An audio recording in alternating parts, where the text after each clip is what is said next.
Today, we're going to do something really powerful. We're going to take just 21 words from a historical text, and we're going to unpack them to reveal the blueprint of a massive and, frankly, terrifyingly methodical process. Let's get started. So, the core concept we're exploring here is systematic disenfranchisement. Let's just pause on this for a second, because it's the key to everything else. The words that really leap out are deliberate and step by step. This tells us right away we're not looking at random chaos. Not at all. We're looking at a calculated, engineered plan. Keep that framework in your head as we dive into our source text. And here it is. This is our entire source for today. Just 2 sentences. I know, it looks simple, but inside these few words is a complete blueprint for how a society can be engineered to exclude an entire group of people. So our job now is to take it apart piece by piece and really see the machinery at work. Okay, so let's start by understanding the mechanics of this. This first part is all about recognizing that what's being described here, it isn't chaos. It's a system, a very carefully constructed system of exclusion. The text kicks off with 3 really critical words. Persecution of Jews begins. That first word, persecution, well, that's the starting pistol. It basically grants permission for what's to come. It signals this huge, society-wide shift in what's considered acceptable. This isn't just about a bad feeling. It's a declaration of action, and it sets the stage for absolutely everything that follows. So let's move to the next phase and see how this thing builds. Once persecution is declared, the first actions are designed to do one thing: make a person's life smaller, to literally shrink their world until they can barely move within it. I want you to pay close attention to the verb here, removed. This is a word of force. People weren't just asked to leave. They didn't quit. No, they were actively, forcefully taken out of the very things that give a life meaning and stability. A career, an education for your kids, your place in the community. And this slide, well, it shows you exactly what that looks like. On the left, you've got the pillars of a normal, functioning society: jobs, schools, public life. But then look to the right. After that word removed gets put into action, those pillars are just gone. It's a systematic erasure. Each removed is another closed door, another future denied. So the crucial takeaway here is that this happens in these devastating steps.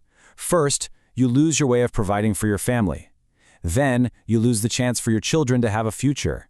And finally, you lose your connection to everyone: your neighbors, your friends, your entire public identity. Your world is just systematically dismantled. But here's the thing. Social and economic removal isn't enough to guarantee total exclusion. To make it permanent, you have to make it official. And that's the next step: turning this system of persecution into law, using the state's full power as a weapon. So everything we talked about so far, being kicked out of jobs and schools, that's social persecution. It's carried out by institutions, by companies, by individuals. It's incredibly powerful, for sure, but it isn't yet written into the nation's laws. And here is the critical leap. With the creation of these anti-Jewish laws, the persecution is no longer just social pressure. It becomes official, state-sanctioned policy. The law itself now validates the exclusion. The government is essentially saying, this isn't just allowed, this is the right thing to do. This table just lays out the cold mechanics of it all. What's the mechanism? The law. The action? Stripped. There's another one of those violent verbs, right? It implies something is torn away from you, completely against your will. And the result? The loss of the 2 most fundamental things that tie you to a nation: your citizenship and your rights. Which brings us to the final, absolutely devastating outcome of this whole system. I mean, when the law is used not to protect, but to strip things away, what is actually left? Let's be crystal clear about what citizenship really is. It's not just a passport, not by a long shot. Like it says here, it's about being a member of a country with all the rights and this is the crucial part, all the protections of that country. So to have your citizenship stripped away, it's like becoming a stranger in your own home, left totally unprotected by the very state that's supposed to defend you. And so, this is it. This is the end result of the process. It all comes down to the loss of these 2 pillars.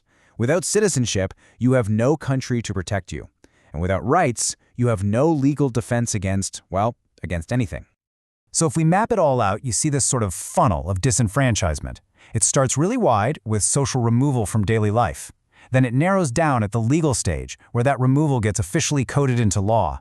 And it all ends at the tightest point, complete civil erasure, the removal of your very identity as a citizen. And that brings us to our final thought. This entire system, laid out in just 2 sentences, is designed to lead to this very point. It forces us to ask a profound and a really unsettling question. When your job, your community, your rights, and your citizenship are all stripped away, what exactly remains?